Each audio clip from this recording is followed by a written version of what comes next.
అమ్మాయిలు పొరపాటున కొంచెం అందంగా ఉన్నా లోకానికి ఆ అందం వెనకున్న కళ, కష్టం, కసి, కన్నీళ్లు కనిపించవు. అంతా ఆ అందం వల్లే వచ్చాయనుకుంటారు. అసలు అందం అంటే ఏంటి? అది రూపమో, రంగో, అలంకారమో కాదు. ఏ ఒక్కరి జడ్జ్మెంటో, అభిప్రాయమో కాదు. ఒక కవి వర్ణనో, చిత్రకారుడి బొమ్మో కాదు. మరేంటది? అందం అంటే గుణం. అమ్మాయి నయుండి చెప్తున్నా, I don't want people to call me beautiful. దాని బదులు నీది కష్టపడే తత్వం, నీలో కరుణ ఉంది, నీకు ధైర్యం ఎక్కువ, నువ్వు తెలివైన దానివంటే నాకు సంతోషం. Address us by our qualities. MS Subbulakshmi అంటే భక్తి, అందం కాదు. మదర్ తెరెసా అంటే కరుణ, అందం కాదు.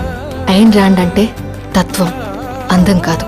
సరస్వతి అంటే విద్య, దుర్గా అంటే ధైర్యం.